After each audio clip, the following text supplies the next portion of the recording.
반갑습니다. 제임스의 펀치 영어입니다. 펀치, 펀치, 펀치, 펀치, 펀치, 펀치. 오늘은 형용사에 대해서 한번 알아보도록 하겠습니다. 자, 그럼 바로 수업 시작할까요? 자, 형용사란 무엇인가? 예, 말에 또한 정의가 또 필요하겠죠. 형용사입니다. 형용사. 이 뭐 사전적 정의를 하면요, 사물이나 사람의 성질과 상태에 관한 이야기를 해주는 말이에요.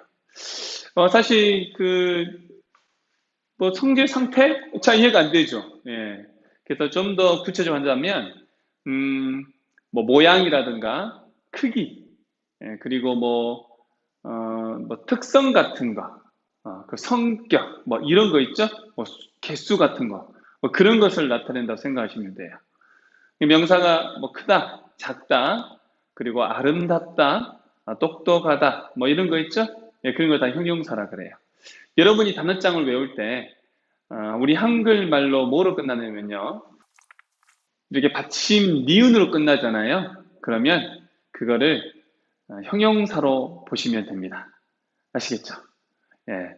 자, 영어 단어, 우리나라 단어도, 사실, 니은으로 끝나야 되면 형용사라고 해요. 영어 단어에도 형용사는 이렇게 좀 표시어가 있습니다. 자, 그걸 좀 몇 가지 한번 살펴보도록 할게요. 예, 기본적으로 영어 단어에 이 끝에 오는 말, 즉 전미사라고 하거든요.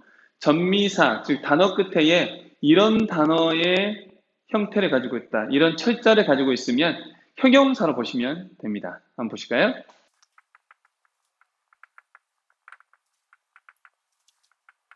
자, 우선 대표적인 거 full, less, if, us, am, are 이렇게 발음하면 돼요. 자, 그러면 풀로 끝나는 거 여러분들 많이 알고 있는 거 뭐 있죠? 네, 맞습니다. beautiful입니다. beautiful.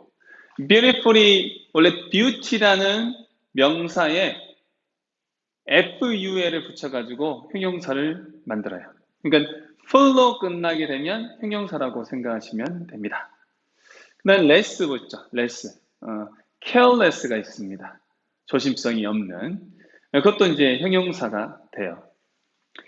자, IV로 끝나는 거. active 있죠. active. 그 다음에 creative. 이렇게 IVE로 끝나도 형용사라고 그래요. 자, OUS죠. 예. famous. 자, famous도 fame이라는 명사의 명성이라는 뜻에 OUS를 붙여가지고 famous라는 유명한이라는 형용사의 의미를 만들게 됩니다. 그 다음에 AL이죠. AL은 상당히 많아요. 특히 TION으로 끝나는 명사형 의미에 가장 많이 붙습니다. 여러분들 잘 알고 있는 것처럼 national, 그죠? nation이라는 국가라는 것에 AL을 붙이게 되죠. 그래서 national 되고, 이제 국가 단위란 해가지고 국제적인 해서 inter를 붙여가지고 international 이렇게 발음하기도 하죠. 그래서 AL로 끝나는 것 또한 형용사로 보시면 됩니다. 이외에도 상당히 많은 게 있어요. 근데 이 대표적인 형용사 어미기 때문에 여러분들이 요거는 꼭 빠지지 마시고 기억해 주시기 바랍니다. 이런 단어적인 부분도 나중에 또 여러분과 나눠보도록 하겠습니다. 자, 우선 형용사는요, 이렇게 단어에 이런 글자 마지막에 포함하고 있으면 형용사 생각하시고요. 전부 다 그러지는 않아요.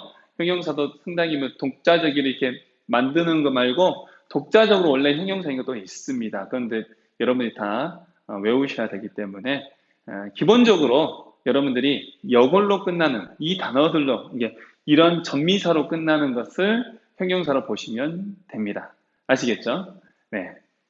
자, 그러면 형용사의 용법에 대해서 한번 살펴보도록 하겠습니다. 형용사도 용법이 있어요. 그 용법은 한정용법과 서술용법이 있어요. 근데 여러분에게 제가 품사편에 한번 설명한 적이 있어요. 어떤 거 설명했죠? 예, 품사편의 형용사를 설명할 때 어디 위치에 오느냐에 따라서 이게 한정이냐 소술이냐 나눈다고 했습니다. 기억하시는지 모르겠네요. 자, 그걸 다시 한번 구체적으로 한번 살펴보도록 하겠습니다. 자, 우선 형용사 용법이 몇 개가 있다고요? 네, 한정용법과 서술용법이 있습니다.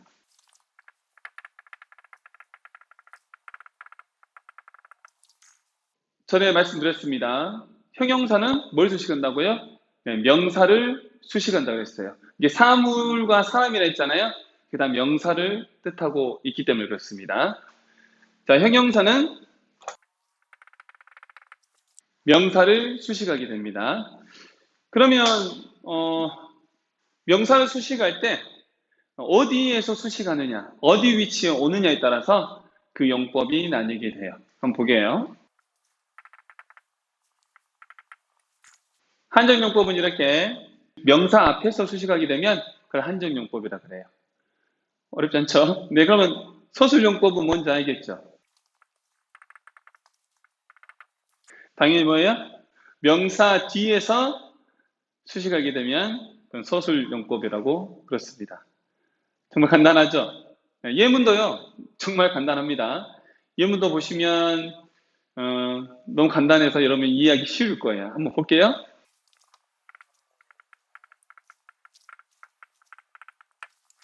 The tall man is my father. 자, 형용사 어디 있습니까? 뭐 크고 작은 거 나타내는 거 뭐 있어요? 여기 있죠? 자, 그러면 톨이 수식하는 게 뭐예요? 키 큰 사람이 누구예요? 네, 맨이죠. 어디서 수식합니까? 앞에서 수식하게 됩니다. 이게 무슨 용법이요? 네, 한정용법입니다.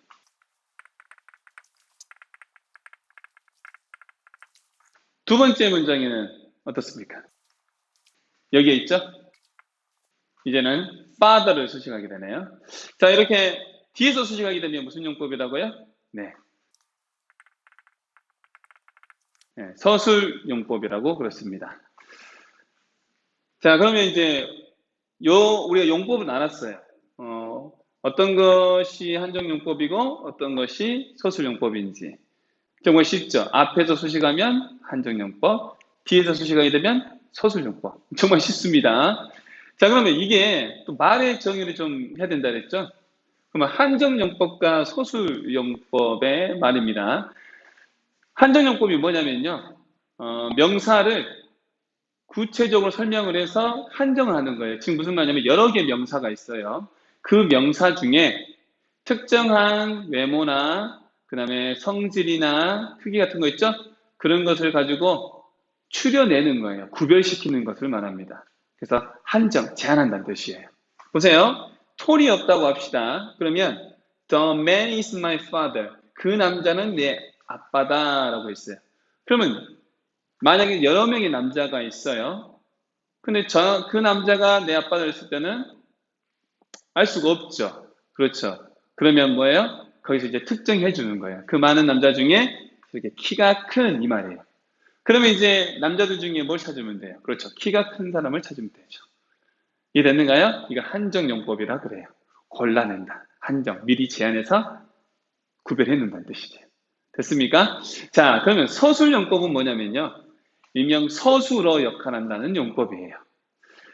우리나라 말의 형용사는요, 서술어에 해당됩니다. 근데 영어에서는요, 형용사를 서술어라고 하지 않아요. 단지 서술어로서 사실 역할을 하려면 비동사가 같이 따라오게 됩니다. 그런 또 차이점이 있어요. 그래서 아마 이렇게 붙여놓았던 것 같습니다. 하여튼 서술어 용법은 동사 뒤에서 동사와 같이 뭐뭐 하다 이렇게 설명하는 서술적인 용법이 있기 때문에 그래서 서술용법이라고 해놓습니다. 그럼 보세요. 내 아버지는 키가 크다 이렇게 되죠. 키가 큰 이다 이게 아니죠? 키가 크다. 자, 뭐뭐다라고 했을 때 우리나라 말은 형용사가 뭐뭐하다라고 해가지고 상태 동사로 이렇게 나눠집니다. 근데 형용사에서는 영어에서는 is tall 해가지고 키가 크다 이렇게 되는 거예요. 그러니까 여러분들이 뭐 말을 하거나 글을 쓸 때도 형용사에다가 다가 붙는 형태. 작다, 크다, 많다. 있죠? 그러면 뭐 하시면 된다고요? 네, 비동사와 같이 쓰시면 됩니다. 그래서 서술용법이라고 그래요. 됐습니까? 네. 자, 그러면 여기서 또 한 가지 놓치지 말아야 할 게 또 있습니다. 이 서술용법은요, 다시 두 가지의 큰 역할로 나뉘게 됩니다. 자, 서술용법을, 여러분, 사실 품사편을 또 했는데요. 여기서 다시 한번 얘기를 드리겠습니다. 서술용법은 그래요. 서술용법은 다른 또 문장의 주 요소 역할을 해요. 기억이 나신가요? 기억이 나신 분은 강의를 잘 드시는 거죠. 바로 보호 역할을 하게 됩니다. 자, 무슨 말인지 아시겠죠? 보호 역할을 하게 됩니다. 이제 보호는요, 보충 설명한다는 뜻이에요. 그러면 보호 역할을 하는데 두 가지의 역할을 하는데 첫 번째, 주어를 보충 설명하는 주격보호, 그 다음에 목적어를 보충 설명하는 목적격보호 두 가지가 있습니다. 자, 이 정도 아시면 됩니다. 그럼 형용사가 어느 정도 개념이 잡히셨을 겁니다. 자, 형용사의 정의 그리고 형용사의 용법 이 정도로 보셨죠? 자, 그러면 이게 실제적으로 영어 문장에서 어떤 문법 시험과 관련되어 있는지 그걸 한번 살펴보도록 하겠습니다.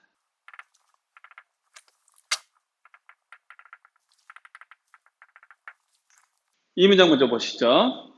우선 여기서 형용사가 뭐가 있죠? 네, 이렇게 해피라는 형용사가 있죠.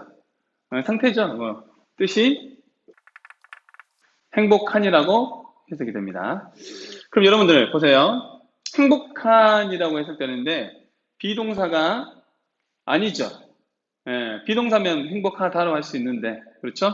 이 looks는 뭐라 해석되죠?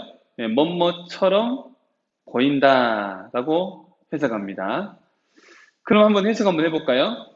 내 엄마는 보인다. 행복한. 자, 이렇게 됐죠. 좀 어색하죠. 좀 어색합니다. 자, 우선 이 해피 보세요. 해피는 어디에 있는 명사입니까? 앞에 있는 명사죠. 즉 뒤에서 이렇게 앞에 있는 명사를 수식하게 돼요. 그래서 얘는 사실 무슨 용법이에요? 서술용법입니다. 서술용법인데 서술용법은 뭐하고 똑같다 했죠? 네, 보호하고 똑같다 했죠.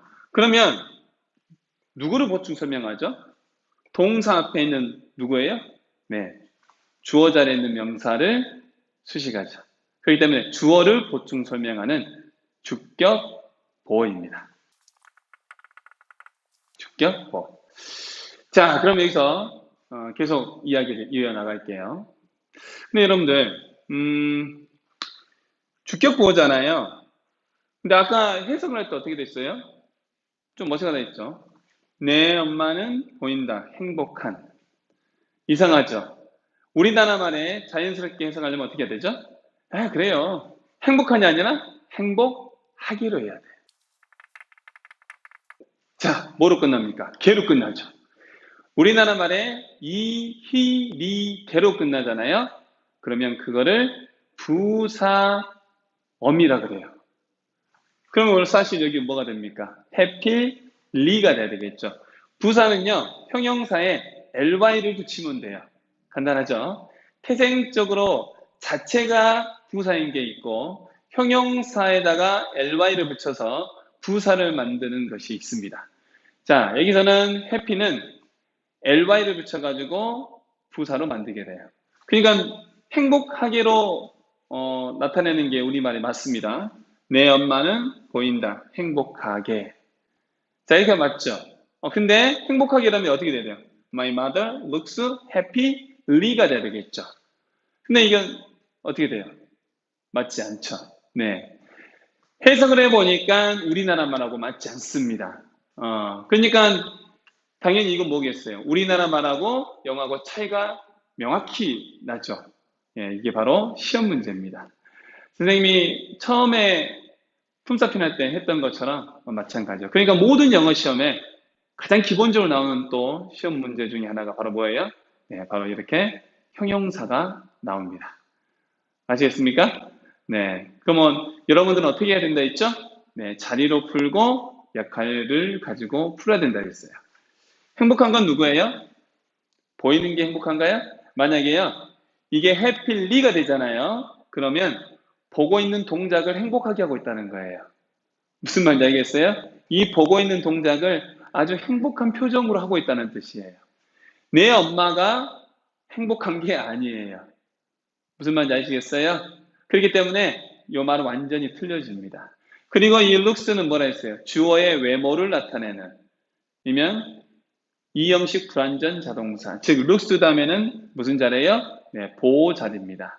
그렇기 때문에 보호 자리는 형용사만 들어갈 수가 있어요. 무슨 말인지 아시겠죠? 여러 가지 방법을 써도 이 happy는 변할 수가 없습니다. 무조건 happy로 써야 돼요. 단 우리나라 말에 적용시키면 그는 행복하게가 되고, 그러니까 공부를 하는 사람과 하지 않은 사람의 차이는 이런 걸로 구별을 하는 거예요. 공부를 해야 이 원리를 깨닫거든요. 여러분들이 다시 한번 말씀드리지만 해석으로 푸는 문제가 따로 있다 그랬습니다. 대부분 이 자리 싸움으로 하게 되면 문제를 맞출 수가 있어요. 문맥적으로 해석을 통해 가지고 그거를 맞추는 문제가 어렵다고 했습니다. 너무 간단한 원리임에도 불구하고 이게 모든 시험에 가장 기본이 된다니까요. 그 점을 명심하십시오. 여러분들 영어예요.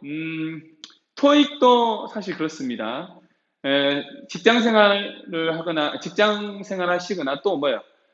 대학교에서 다시 직장을 구하시는 분들이나 모든 사람들이 대부분 보는 게 토익이에요. 토익은요, 중학교 2, 3학년 수준의 기본적인 문법 수준만 있어도요, 충분히 700에서 800점의 점수를 얻을 수가 있습니다. 지금 무슨 말이냐면, 영어의 가장 기본 토대가 되는 기본 축도를 제대로 완성하게 되면, 여러분들은 토익에 나오는 문법들의 원리를 알게 돼요. 그리고 그 문제가 왜 나온지도 알게 됩니다. 다른 건 전부 다 어휘 싸움이에요. 무슨 말인지 아시겠죠? 네. 그럼 또 하나 더 살펴보도록 하겠습니다.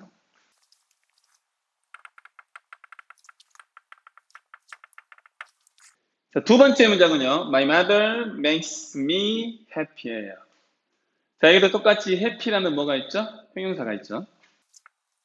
이게 무슨 용법이에요? 뒤에 명사가 없죠. 명사 없으면 100%입니다. 무슨 용법이요? 서술용법입니다. 자, 그럼 서술용법은 또 보호라고 했죠? 그러면 이 서술용법이 보호인데 happy가 수식하는 건 뭐예요? 누가 행복하죠? 엄마가 행복해요? 누가 행복해요? 내가 행복하죠. 엄마가 만들죠. 누구를요? 나를 행복하게 만듭니다. 바로 목적어로 보충 설명하는 목적격 보호입니다. 이렇게 수식하죠. 자, 이것도 뭐예요? 대표적인 무슨 문제예요? 네, 형용사 문법 문제입니다. 이거 한번 보세요, 여러분들. 보시면 알겠지만 똑같이 해석하기면 안 돼요. 봐봐요. 내 엄마는 만듭니다. 나를 행복한. 안 되죠. 또 뭐로 해석해야 돼요? 네, 행복하게로 해석해야 됩니다. 똑같이 부사를 써야 되는데 부사를 쓸 수가 없죠. 왜요? 내가 행복하기 때문에 그래요. 명사를 수식하기 때문에. 그러니까 우리나라 말하고 또 명확히 차이가 납니다. 자, 보시면 알겠지만 무슨 용법이 지금 계속 언급이 되고 있죠? 네, 서술용법이 언급이 됩니다. 형용사 이 파트에서는요, 기본적으로 한정용법과 서술용법이 있으면 서술용법이 기본적으로 문제에 나옵니다. 왜 그러냐면 한정용법은 특별히 이렇게 해석이 안 됩니다. 그냥 그대로 영어의 뜻, 즉 우리 한국말의 형용사 형태처럼 해석이 돼요. 근데 유독 이 서술용법만 이렇게 돼요. 그렇기 때문에 형용사 편에서는 바로 이 서술용법에 관한 문제가 출제되게 됩니다. 그리고 이거는 우리나라 언어와 영어의 언어의 명확한 차이점을 나타내기 때문에 이 문제는 반드시 내게 된다는 것은 여러분이 유념하시기 바랍니다. 자, 오늘은 좀 간단히 살펴봤습니다. 네, 그래도 정말 많은 내용을 담고 있기 때문에 여러분들이 이 부분 잘 기억하시고 하루에 조금씩 나가다 보면요, 또 한 걸음 한 걸음 나가다 보면 언젠가는 여러분들이 뭔가를 이루고 있고 또 또 뭔가의 토대를 잡고 있는 모습을 보시게 될 겁니다. 작은 것에 충실히 하고 작은 것을 소중히 여기고 하루하루 충실히 살아가다 보면 여러분들이 이루고자 하는 그 목적에 조금씩 가까워지고 있다는 사실을 꼭 기억하시고요. 영어를 너무 어렵게 생각하지 마시고 최선을 다해서 할 수 있는 만큼만 조금씩 조금씩 이해한 만큼만 나아가시기 바랍니다. 자, 앞으로도 여러분과 또 즐거운 영어의 여행을 또 준비하고 계획하고 나아가 보도록 하겠습니다. 오늘도 수업 어떠셨습니까? 만족하셨습니까? 그렇다면요, 좋아요 꼭 눌러주시고요. 그 다음에 구독 꼭 눌러주시기 바랍니다. 저는 펀치 영어의 제임스입니다. 펀치 영어, 펀치, 펀치, 펀치! 네, 감사합니다. 다음에 또 뵙도록 하겠습니다.